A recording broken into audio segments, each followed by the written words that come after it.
galera que vai fazer o concurso para a Secretaria de Educação do Distrito Federal. Eu sou o professor Renato da Costa, professor de Informática do Estratégia, e meu objetivo hoje é fazer aquela revisão de véspera, abordando muitas questões da banca Quadrix, para a gente poder, quem sabe, predizer aí o que vai cair na prova. Vem comigo, galera, vamos juntos. Vamos embora. Vamos para as questões de informática, de tecnologia na educação e informática básica da banca Quadrix. Vamos que vamos.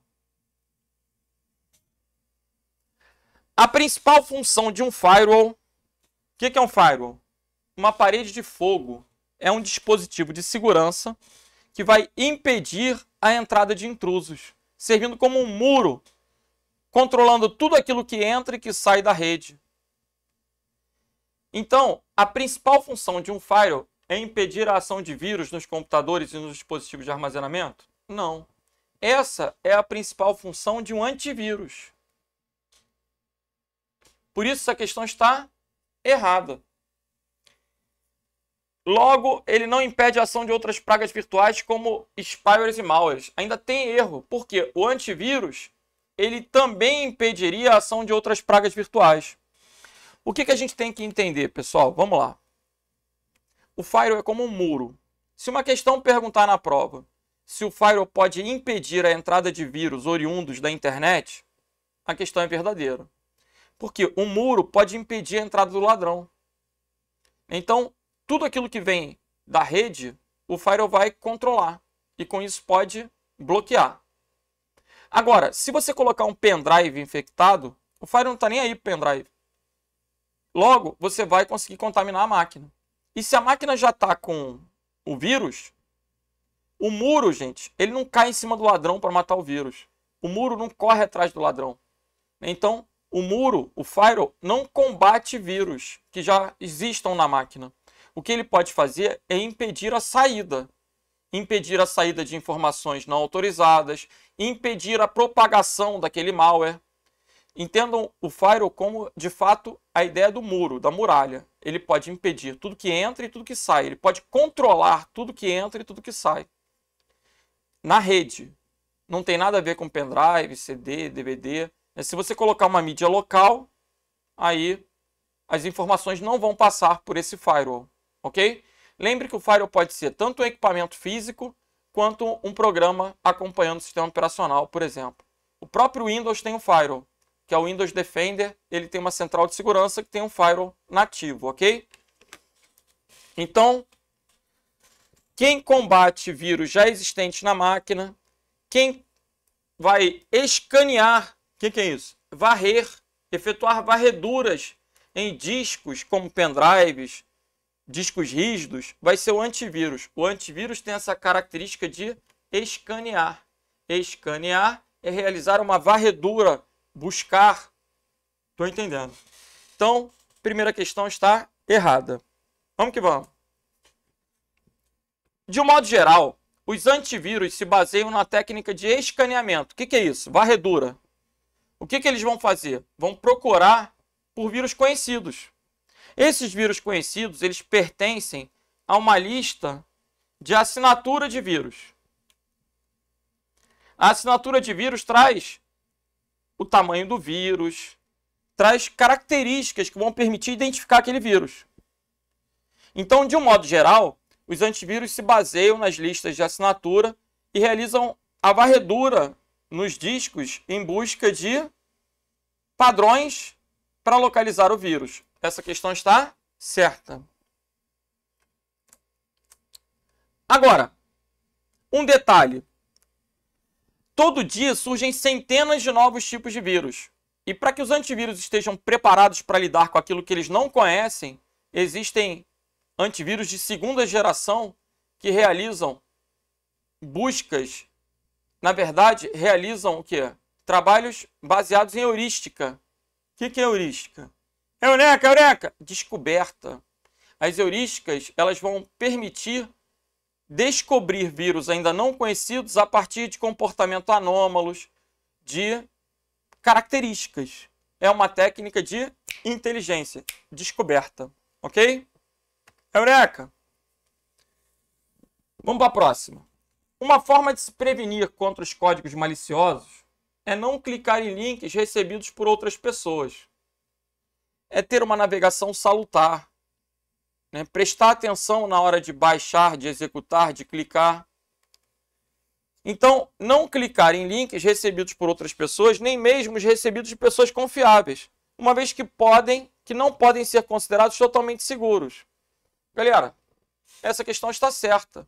Se você recebe, por exemplo, de forma aleatória, uma mensagem de e-mail com link, uma mensagem do WhatsApp com link, é possível que nem tenha sido essa sua pessoa amiga que enviou.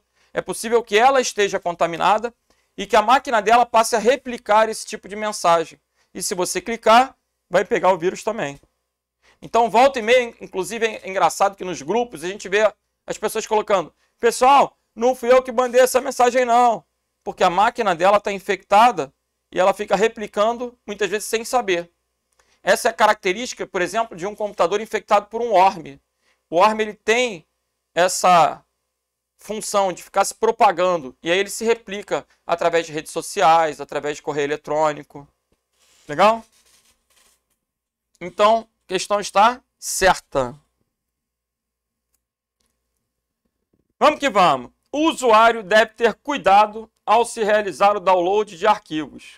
Por quê?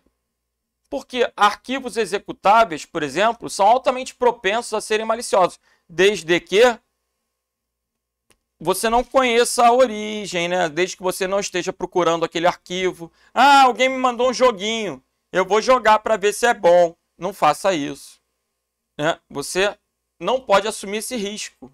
Estou entendendo. Então, o usuário deve ter cuidado ao realizar download de arquivos, pois eles podem viabilizar a instalação de programas que monitorarão suas ações no computador. Certo ou errado? Perfeito. E esses programas que monitorarão suas ações podem ser chamados de programas espiões ou spywares. Ok? Um spyware é um programa espião.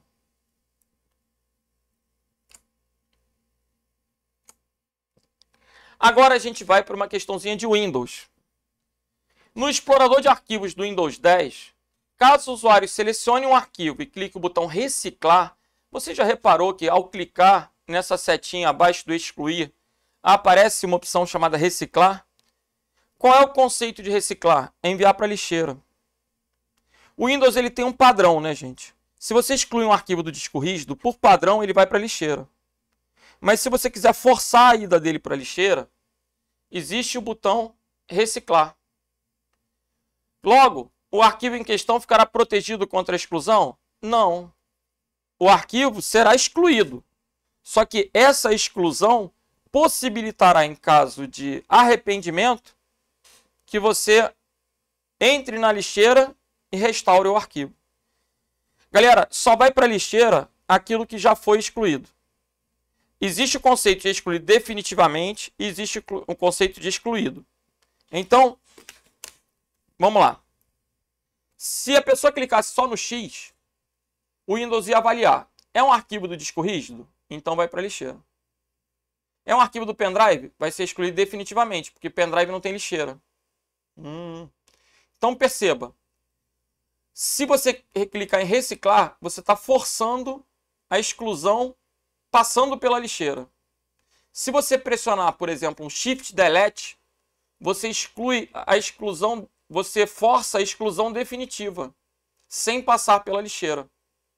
Então, é importante saber que existem procedimentos para excluir passando pela lixeira e existem procedimentos para excluir sem passar pela lixeira. Ok? E que nem toda mídia tem lixeira. Só quem tem lixeira é HD e SSD, interno ou externo. Legal? Cartão de memória não tem lixeira, pendrive não tem lixeira, disquete, CD, DVD não tem lixeira. Unidade de rede também não tem lixeira. Se você apagar um arquivo pelo prompt de comando, pelo comando del, não tem lixeira. Ok?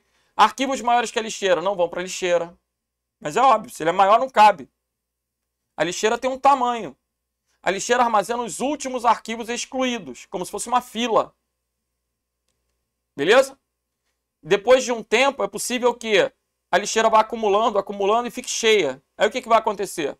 ela vai excluir automaticamente os arquivos mais antigos para a entrada dos mais novos. Então, o fato dele estar na lixeira, enquanto ele estiver na lixeira, ele pode ser restaurado.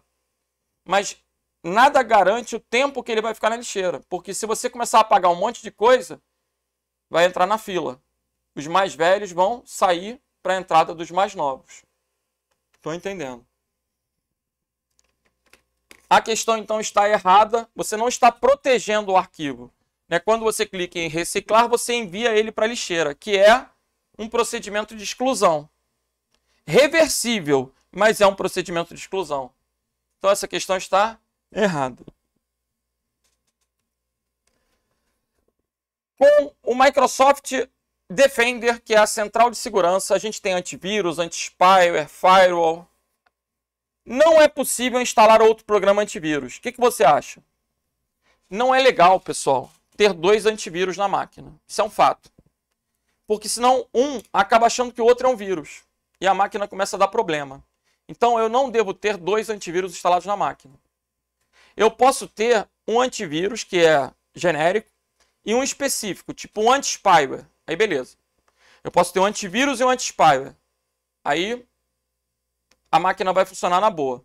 Mas eu não devo ter 2 genéricos ou 2 específicos para a mesma finalidade, né? Assim, eu não devo ter 2 antivírus ou 2 anti-spywares. Eu posso ter um antivírus e um anti-spyware. Legal?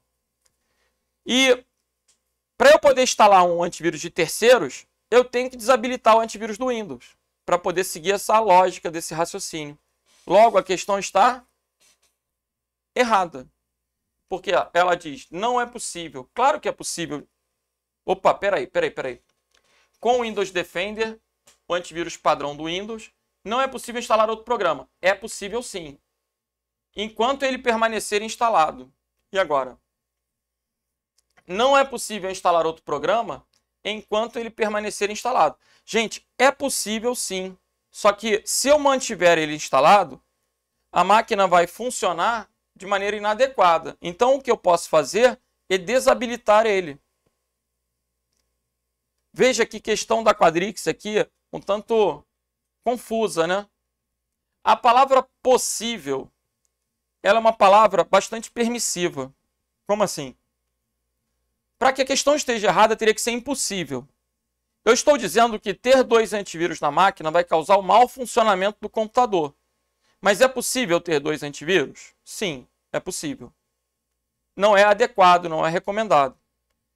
Agora, eu vou desabilitar, eu vou desligar, entre aspas, o antivírus que acompanha o Windows para poder instalar outro antivírus. Legal? Na nossa central de segurança, a gente tem proteção contra vírus e ameaça.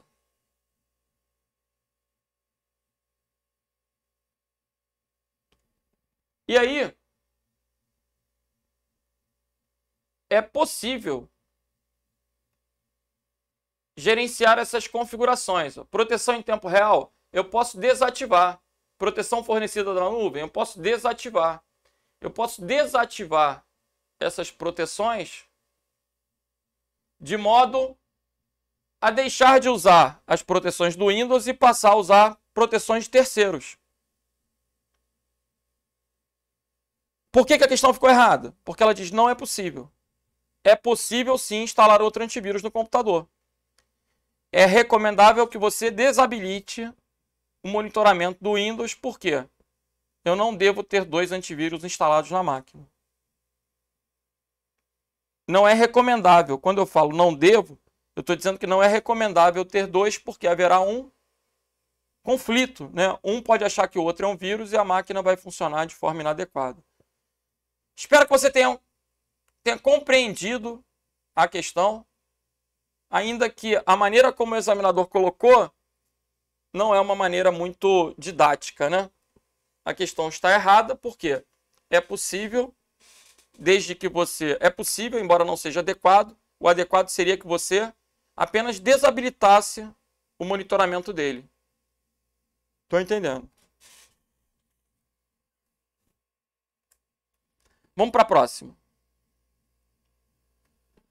O Windows 10 permite que o usuário crie mais de uma área de trabalho. Como é que você pode fazer isso? O pressionamento da tecla o Windows Tab. O Windows Tab é o nosso visão de tarefas. É uma novidade do Windows 10. Pode pressionar aí durante a aula, dá uma olhada. Pressiona aí o Windows Tab. Visão de tarefas. Observem que haverá um sinal de mais para criar uma nova área de trabalho. Se você criar uma nova área de trabalho, você vai poder abrir outros programas, por exemplo, e depois alternar de uma área de trabalho para outra. Interessante. Eu posso ter mais de uma área de trabalho? Pode. O Windows Tab. Então eu posso ter uma área de trabalho para uso pessoal, uma área de trabalho para uso profissional. O Windows 10 permite que o usuário crie mais de uma área de trabalho. É possível, por exemplo, o usuário criar uma área de trabalho para estudo e outra para navegar na web. Então essa questão está certa. Legal? Certa a questão. O Windows Tab, visão de tarefas, é o recurso que vai permitir alternar entre essas áreas de trabalho. Vamos para a próxima. No Windows 10, o usuário consegue identificar facilmente um programa ou aplicativo que esteja travado. Como é que ele consegue fazer isso? A partir do gerenciador de tarefas. Esse gerenciador de tarefas pode ser acessado diretamente pressionando Ctrl, Shift, ESC. Se você usar essa combinação, você acessa diretamente. E pode ser acessado indiretamente a partir do Ctrl Alt Del. Porque o Ctrl Alt Del vai abrir um menu com opções, dentre os quais o gerenciador de tarefas. Vou continuar. No caso de programas nesse estado que não estão respondendo, seus ícones são exibidos na barra de tarefas com um pequeno sublinhado na parte inferior. Aí está errado, pessoal. Esses ícones que têm um pequeno sublinhado na parte inferior são dos programas que estão em uso. Olha aí. Ó. Eu estou com uma penca de programas abertos. Um está em primeiro plano. Mas tem uma penca de programas que estão carregados na minha memória. Diferentemente destes que não têm o tracinho e que não estão abertos, não estão em uso.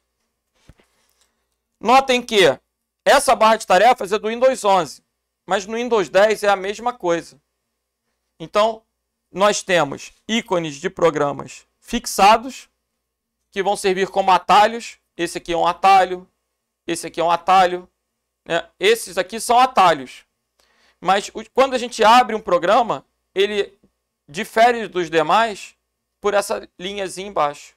E se vocês observarem do PowerPoint, está maior. Entendi. Ok? Por quê? Porque eu estou usando ele. Isso aí. Então, essa questão está errada. Vamos para a próxima. Agora a gente vai para a parte de internet. O protocolo e o nome do servidor são itens que compõem uma URL. O que compõe uma URL, pessoal? Protocolo, que o examinador também pode chamar de esquema. 2 pontos, //, domínio, 2 pontos, porta, /caminho, /recurso. Essa é uma sintaxe de uma URL. Aqui em protocolo esquema pode entrar um HTTP, pode entrar um HTTPS, pode entrar um FTP. Mas no Google Chrome, o FTP já foi descontinuado. HTTP, HTTPS, pode entrar file, mail to, são alguns protocolos ou esquemas. Domínio é o nome do servidor.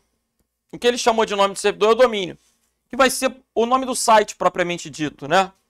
Ah, eu tenho lá cedf.df.gov.br, http, 2 pontos, //. Isso pode ser uma URL. Isso é um exemplo de URL. HTTP é o protocolo. E CEDF, df.gov.br. Na verdade, df.gov.br é o domínio do Distrito Federal. CEDF é um subdomínio. A hierarquia dos domínios é da direita para a esquerda. Então, gov.br é do governo federal. É o domínio de primeiro nível. df.gov.br, do Distrito Federal. SEDF, da Secretaria de Educação. Beleza. Aqui eu tenho um subdomínio. Aqui, essa informação corresponde ao nome do sítio, o nome do servidor, onde estão armazenadas as páginas. Poderia ter uma barra e um caminho. O caminho é a estrutura de diretórios. Ok? E para chegar a um arquivo, o arquivo é o recurso, propriamente dito. Então, caminho e recurso. Poderia ter SEDF barra edital barra prof.pdf. Ok? Aí, .pdf é o recurso, é o arquivo. E isso tudo depois da barra é o caminho. Pessoal, e a porta? Porta pode ser uma numeração que aparece aqui. Não é muito comum aparecer, mas se cair, tá certo. A porta é uma numeração que corresponde ao protocolo. HTTP por padrão usa a porta 80, HTTPS por padrão usa a porta 443.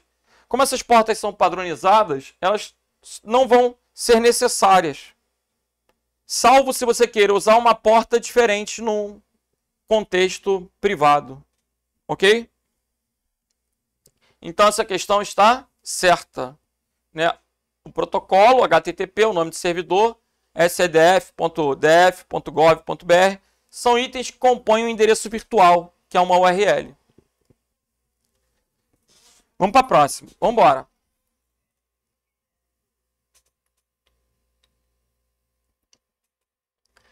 O Windows 10 limita a quantidade de ícones na área de trabalho a 20 ícones. Galera, questão absolutamente errada. Não há uma limitação de ícones na área de trabalho. Entendam o desktop como se fosse uma pasta. A gente tem uma pasta na área de trabalho. E não há uma limitação para os ícones que eu vá colocar na pasta. Inclusive, se você contar mais ou menos, né?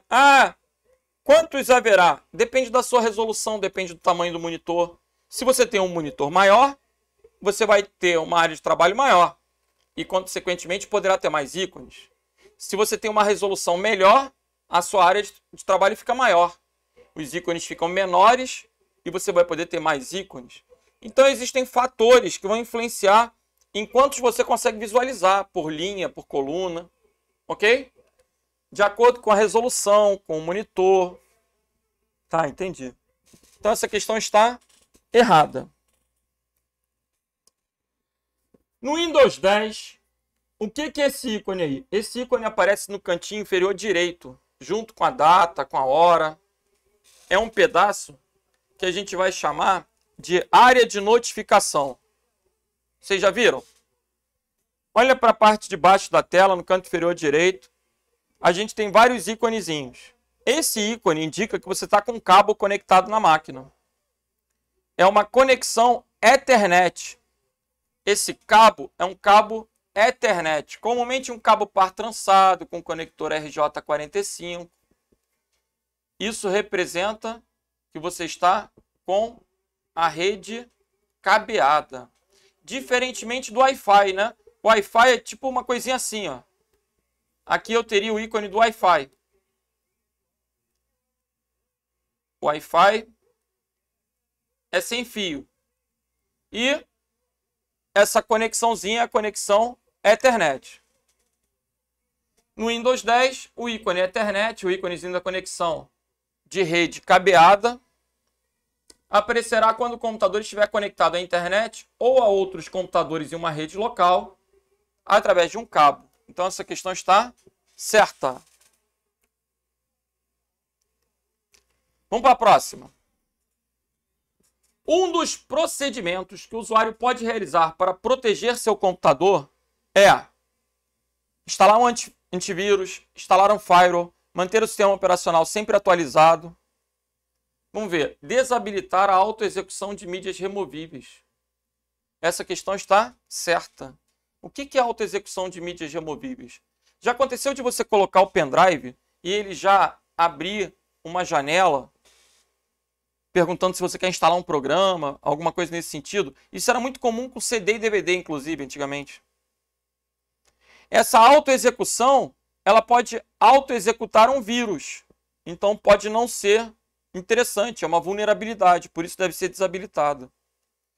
Quando o seu navegador está habilitado para exibir tudo que vem na mensagem, é possível que na vontade, na ânsia de auto-executar para exibir uma imagem, para exibir uma reprodução de um vídeo, ele acabe reproduzindo um malware.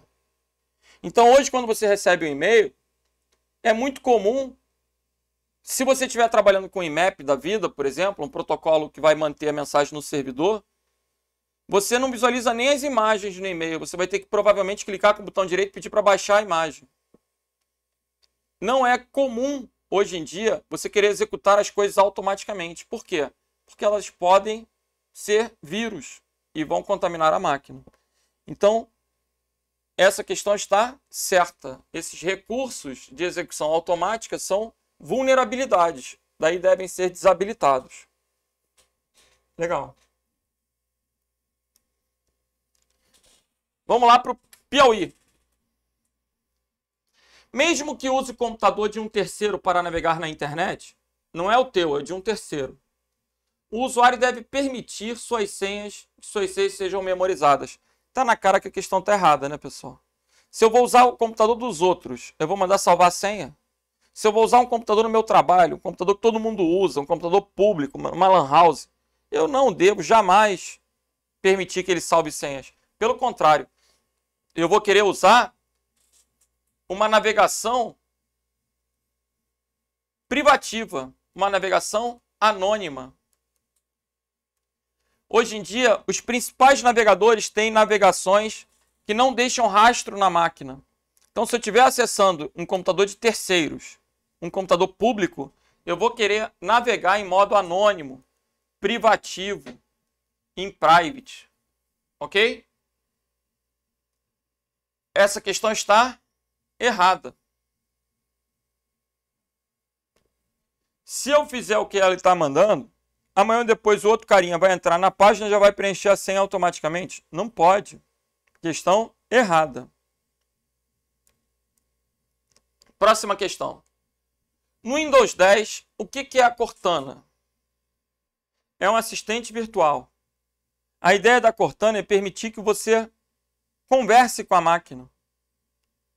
É um mecanismo de inteligência artificial, né? Uma das grandes vontades, entre aspas, do ser humano foi fazer com que a máquina compreendesse as nossas ordens, inclusive por ordens de voz. Então, a Cortana permite que você execute programas, que você abra arquivos, realize buscas.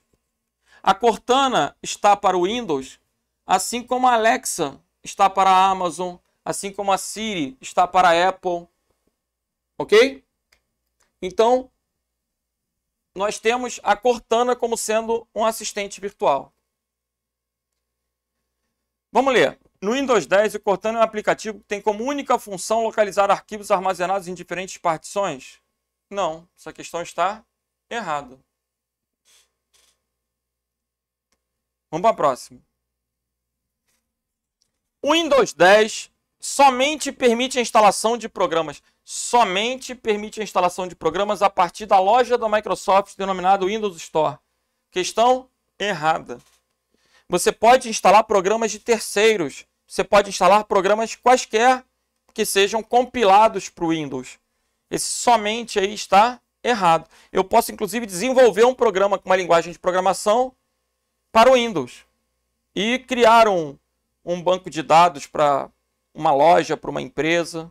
Então, não precisa ser um programa adquirido através da loja da Microsoft. Então, errada a questão. Vamos que vamos. O menu iniciar, que pode ser acessado a partir da tecla Windows, ou do clique nesse ícone na barra de tarefas, ou da combinação de teclas Ctrl ESC. O menu iniciar do Windows 10 é protegido contra alteração, não sendo permitido ao usuário adicionar itens a esse menu ou remover itens dele. Essa questão está errada. É permitido fixar ou desafixar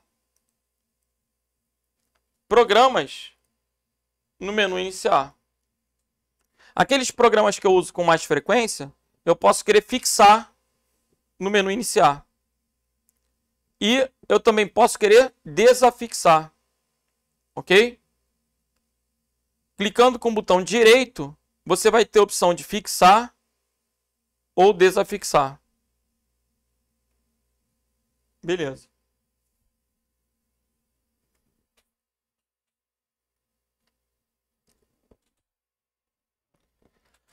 Um microcomputador capaz de manipular imagem, som e texto é um exemplo de sistema multimídia. Perfeita questão. Aí quem é meu contemporâneo vai lembrar. Ninguém. Tá bom. Gente, na década de 90, computador, no início tinha tela monocromática, tela cinza. Nem colorido era. Naquela época, o computador só manipulava texto. Com o passar do tempo, surgiu um monitor colorido. Aí veio o tal de kit multimídia, que trazia o quê? Caixa de som, CD. Aí a gente passou a ter multimídia, que era associação de imagem e som. Vídeos caracterizam multimídia. Se eu falar para vocês que eu tô com fome, a minha barriga mais embaixo. Né? Tô com fome, isso já é um exemplo de multimídia. Sempre que a gente associa imagem e som, a gente tem um exemplo de multimídia. Então, manipulou imagem, apenas não é multimídia. Associou imagem e som, texto, vídeo é um exemplo de multimídia. Então a questão está certa. Vamos, Quadrix! Assim como nas outras versões do Windows, o sistema operacional Windows 10 permite que o usuário abra o Regedit. O que é um editor de registro? Vamos lá. Eu sugiro que vocês não façam isso. Olhem e não façam. Se eu abrir a caixa de diálogo executar, Windows R, e digitar Regedit, a gente vai abrir esse editor de registro, onde a gente vê uma espécie de colmeia. Que é isso? Chamam-se rivets. Rivets é a ideia da colmeia. Aqui tem um monte de parâmetrozinhos que você não deve mexer. Não deve mesmo. Não mexa. Porque se você alterar alguma coisa aqui, sua máquina vai ficar ruim. Vai parar de funcionar corretamente. Como é que a gente mexe indiretamente no registro? Quando a gente acessa o painel de controle. Então, no painel de controle, eu posso, por exemplo, trocar a velocidade do mouse, do cursor. Eu posso trocar a taxa de intermitência do cursor, a velocidade com que ele pisca. Esses parâmetros, eles são guardados no registro. Então, muito do que você faz aqui no painel de controle altera o registro. Só que o painel de controle, ele é fácil de entender, ele é intuitivo, vai ter uma interface amigável, você está lendo o que você está fazendo. Né? Se você entra no painel de controle, você pode gerenciar vídeo, impressora, rede. Legal. Agora, quando você tenta mexer direto no registro, a probabilidade de fazer besteira é enorme, salvo para um usuário avançado. Assim como em qualquer versão do Windows que cai na prova, há o Regedit, essa questão está certa. Não mexa no registro. Entenda que o objetivo do registro é guardar parâmetros de configuração da máquina. Parâmetros que são acessados de uma maneira mais amigável a partir do painel de controle. Ok? Legal. Vamos que vamos. O Windows 10 é conhecido por ser um sistema operacional robusto. O que é um sistema operacional robusto? É um sistema operacional forte. E por não permitir que determinadas configurações sejam alteradas. Como assim? Mantendo o padrão Microsoft. Entre essas restrições, inclui-se o fato de que ele não permite que o usuário interrompa o processo de atualização do Windows. Aí está errado, pessoal. Mesmo que em caráter temporário. As atualizações, elas são sempre bem-vindas. Por quê? Elas são espécies de remendos. As atualizações podem cair na prova como patch. E patches são sempre recomendáveis. Se você não atualizar a máquina, ela fica com vulnerabilidades que amanhã ou depois podem ser exploradas por invasores, você pode ser vítima de ataques. Então é sempre interessante manter o computador, o sistema atualizado, ok? Entretanto, é possível sim que a partir das configurações você acesse o Windows Update. Ó.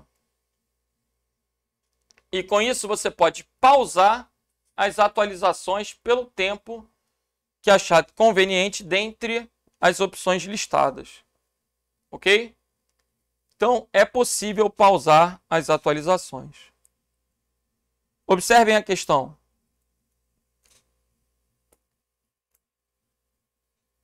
Ele diz, não permite que o usuário interrompa o processo de atualização, mesmo que em caráter temporário. Está errado porque eu posso pausar as atualizações. Beleza? Vamos que vamos. É possível no Windows 10 compartilhar itens da área de transferência com outro computador? Isso é muito maneiro. Porque a área de transferência é o local onde as informações são copiadas ou recortadas, né? Então, sempre que você pressiona lá um Ctrl+C ou um Ctrl+X, você envia a informação para a área de transferência. Sempre que você pressiona lá um Ctrl+V, você cola as informações, né? Você pega da área de transferência e joga para um outro aplicativo. Então, eu posso trocar informações entre programas usando a área de transferência. Ctrl+C, Ctrl+V, legal. Ele quer saber se é possível compartilhar essa área de transferência com outra máquina. O problema dessa área de transferência é que ela, até então, ela era volátil. Ela era na memória principal, na memória RAM do computador. Sendo que o Windows 10 ele trouxe para a gente uma novidade, que é o histórico da área de transferência. Isso é exclusivo do 10. Histórico da área de transferência. Quando eu falo exclusivo do 10, é do 10 em diante, né? Esse histórico da área de transferência pode ser habilitado a partir do atalho de teclado Windows V. Windows V. Pode pressionar Windows V. Se você está trabalhando com Windows 10, eu sugiro que pressione, porque é um recurso bacana até para você habilitar para a tua vida. Com o Windows V, a tua área de transferência passa a poder armazenar até 25 itens. Aí você pode copiar, copiar, copiar e escolher depois um desses itens para colar. E se você estiver usando uma conta da Microsoft, que é a recomendação hoje para fazer login, se você acessar outro computador com a mesma conta, com o mesmo usuário, você consegue compartilhar essa área de transferência. Logo, quando ele pergunta, é possível? Sim, é possível sim. Desde que seja o mesmo usuário. Aí ele pode ter área de transferência compartilhada na nuvem. É possível compartilhar na nuvem usando esse recurso. O Windows V, olha comigo. Aqui é a minha área de transferência. Ó. Eu tenho aqui várias informações, inclusive de dias anteriores. Eu posso ter até 25 itens aqui no histórico da área de transferência. Beleza?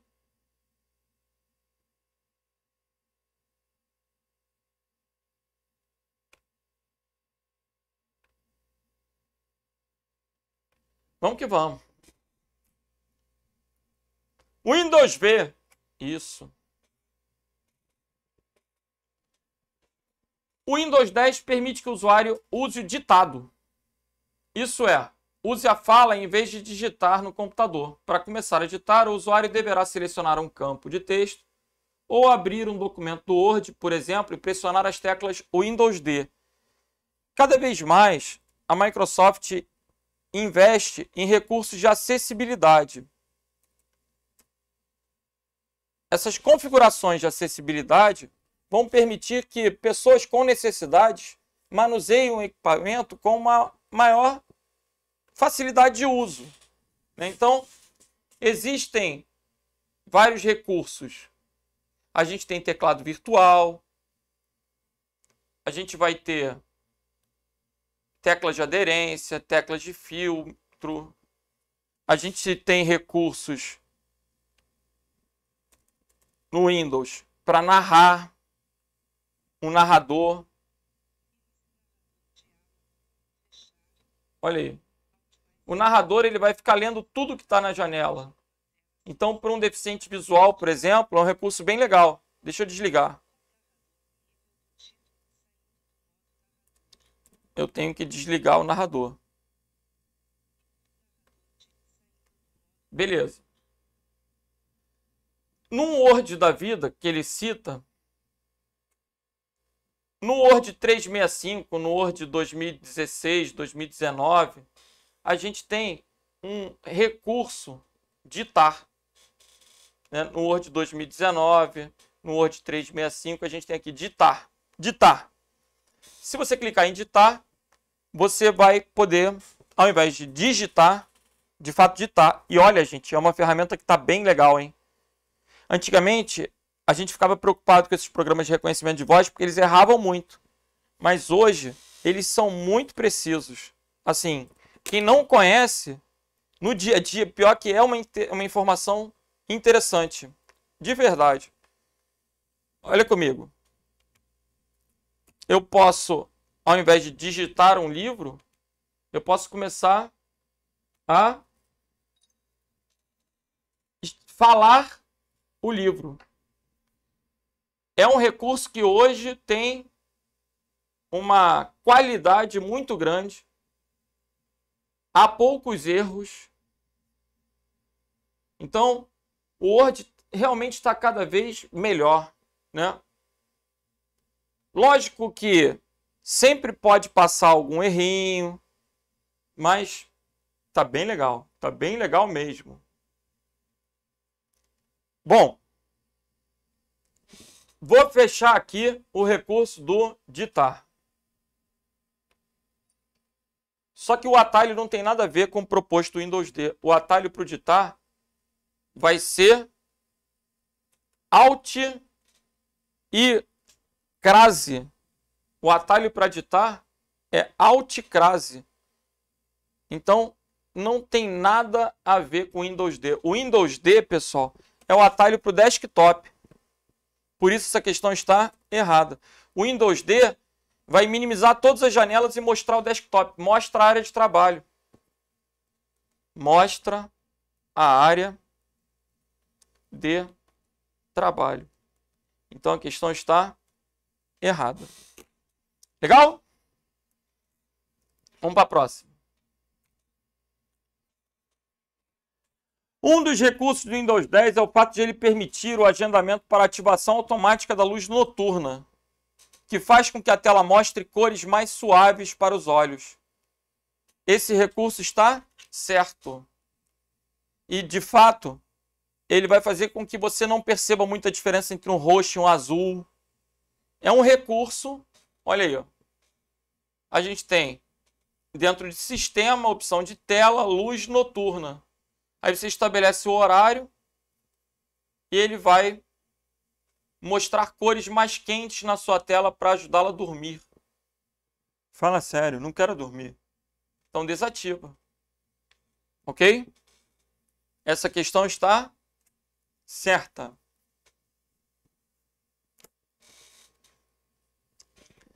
Vamos que vamos. Em uma rede local, um vírus pode prejudicar a conexão com a internet? Gente, o vírus pode fazer qualquer coisa maliciosa. O vírus vai causar o mau funcionamento da máquina. Então, ele pode prejudicar? Pode. Pode. Essa questão está certa. Agora, uma questãozinha da Cortana, nossa assistente virtual. No Windows 10, o assistente digital Cortana pode ser controlado tanto por meio de voz, que é o grande barato da Cortana, quanto pelo teclado. Essa questão está certa. Quando você habilita a Cortana, é possível que você fale, e é óbvio que você vai ter que ter o computador devidamente configurado, com o microfone, né? Ou é possível que você escreva uma pergunta e ele vai te responder. Ou melhor, vai tentar te responder buscando essas informações aonde? Na internet. A Cortana está integrada com a internet. Então, certa questão. Vamos para a próxima. Vamos lá para o Conselho Regional de Psicologia. A lixeira representa uma das partes que compõem a área de trabalho. Questão? E aí? O examinador considerou como certo. A lixeira é um ícone que, por padrão, aparece na área de trabalho. Eu não gostei da questão particularmente, né? Porque a área de trabalho ela é formada por um plano de fundo. O que é o plano de fundo? É um antigo papel de parede. Então, quando você pensa na área de trabalho, você tem um plano de fundo. Vamos botar aqui, ó, para cair. O quê? Bandeira do Vasco. Vai. Aí tem o botão iniciar, que tem o logotipo do Windows, que eu não consigo desenhar. Aqui eu tenho o botão iniciar. Aqui eu tenho a área de notificação, que vai ter ícones com programas residentes. Essa área é chamada área de notificação. E tanto o botão iniciar quanto a área de notificação ficam presentes aonde? Na barra de tarefas. Aqui é o nosso papel de parede, é o plano de fundo. Essa tela inicial é o desktop, a área de trabalho. E nessa área de trabalho é comum aparecer o íconezinho da lixeira. Se esse ícone da lixeira tiver papel, gente, é que ela tem arquivos. Se esse ícone da lixeira tiver vazio, é que a lixeira não tem arquivos. Ainda tem esse detalhezinho. Você vai ter que olhar dentro dela. Se tiver folhinha de papel amassada dentro, tem lixo. Se não tiver, está vazia. A lixeira representa uma das partes que compõem a área de trabalho? A banca entendeu que sim. E aí a gente vai considerar outras partes como sendo o papel de parede, que agora chama-se plano de fundo, o botão iniciar, que está dentro da barra de tarefas, junto com a área de notificação, que também está dentro da barra de tarefas, os ícones de programas fixados, né, que são atalhos.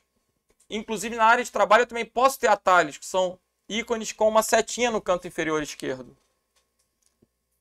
Já que ele considerou a lixeira como um componente da área de trabalho, eu posso considerar que na área de trabalho é possível conter ícones. Ícones de uma maneira genérica.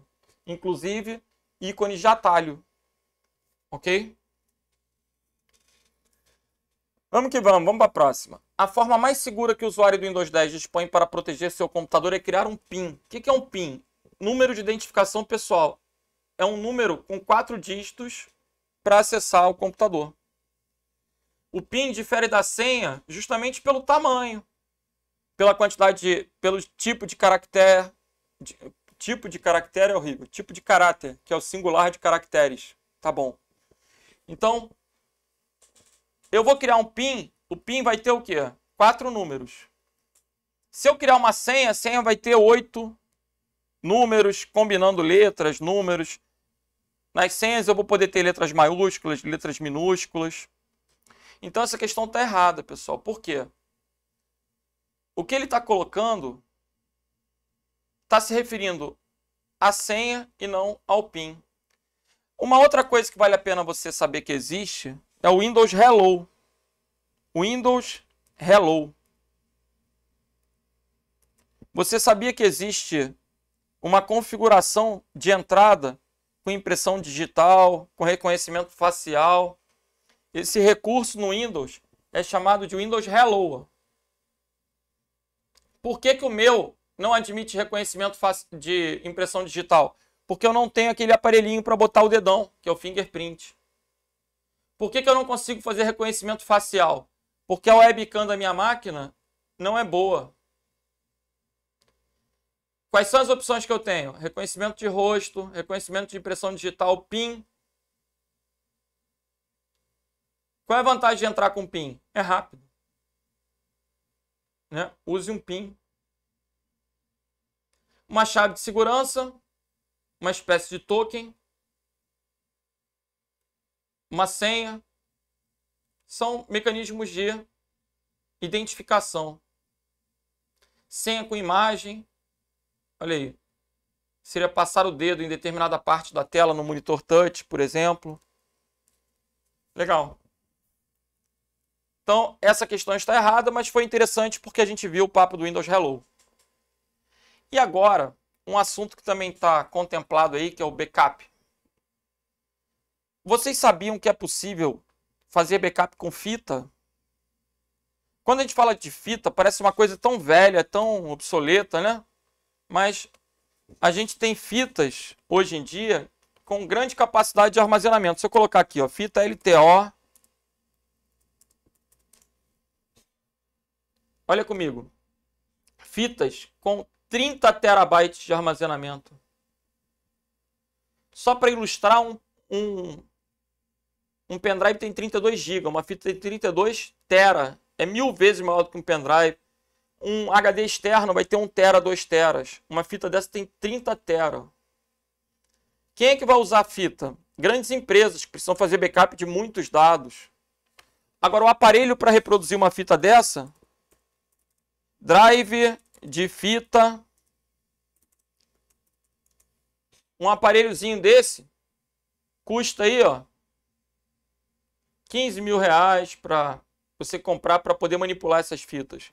Então você não vai querer comprar isso para o âmbito doméstico, mas para uma grande empresa pode se justificar o uso das fitas.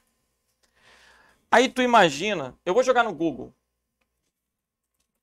O Google eu entendo que seja melhor. Fita LTO, drive. Vou clicar aqui, ó. Olha o preço disso, cara. 23 mil reais um aparelho desse. Você acha que um aparelho desse é rápido ou é lento? Ah, pelo preço deve ser muito rápido, né? Aqui a gente tem as características técnicas. Olha. Taxa de transferência. 1,45 terabytes por hora.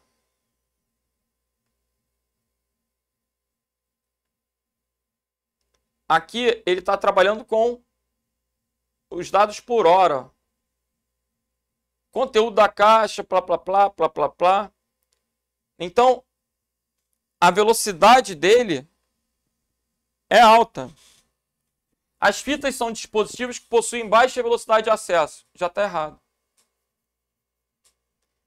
As fitas, elas têm um problema, o acesso é sequencial. Então, para localizar uma informação na fita é muito ruim. Mas para gravar o backup ou restaurar o backup, a fita é ótima. Porque os backups devem ser feitos em sequência. E restaurados também, do mais antigo para o mais novo. As fitas são dispositivos que possuem baixa velocidade de acesso. Está errado. Razão pela qual elas não podem ser utilizadas para armazenamento de cópias de segurança. Errado também. A desvantagem da fita é que o acesso é sequencial, enquanto outras mídias têm acesso direto. É só lembrar da fita cassete, da fita VHS. Quando você queria ouvir uma música na fita cassete, se quisesse ouvir a última música, tu ia ter que ficar passando a fita e procurando. Difícil. Um CD, um DVD, tu vai direto na última faixa. Fácil. Então, a fita ela é ruim, que o acesso é sequencial. Mas ela tem boa velocidade de leitura e gravação e é indicada para backup. Ok? Além da alta capacidade de armazenamento. Então, essa questão está errada. Galera, com isso, a gente chega ao fim das questões propostas para essa revisão de véspera da Secretaria de Educação do Distrito Federal. Eu desejo a todos vocês, todos e todas, uma excelente prova. Façam, né, com bastante atenção. Eu espero que vocês, de fato, arrebentem aí. Contem comigo. Qualquer dúvida, mandem no meu Instagram. Meu Instagram é @prof.renatodacosta. E se puder prestigiar aí o meu trabalho, é hora de tirar aquela foto, postar nas redes sociais. E eu vou ter o maior prazer de compartilhar a sua foto, inclusive no meu mural lá dos aprovados lá, hein? Muito sucesso. Vamos que vamos, galera. Valeu! Qualquer dúvida, pós-prova também. Lembrando que no domingão à noite, toda a equipe do Estratégia vai estar reunida para fazer a correção da prova. Eu, particularmente, não vou poder participar, né? Há um fato importante para mim. A minha filha faz aniversário na segunda-feira, então eu vou estar dedicado a ela nesse domingão. Mas a professora Emanuele vai estar com vocês, corrigindo a prova nesse domingo. A gente está o tempo inteiro também pelo Zap aí, trocando informações. Eu vou estar vendo a prova, acompanhando com ela, participando. Mas ela que vai, de fato, apresentar a correção dessa prova de amanhã. Legal? Então, saiu da prova, já corre para o YouTube, assiste aqui a correção com um gabarito extraoficial dos professores de Estratégia Concursos. Um grande abraço, pessoal. Até a próxima. Fiquem com Deus. Valeu!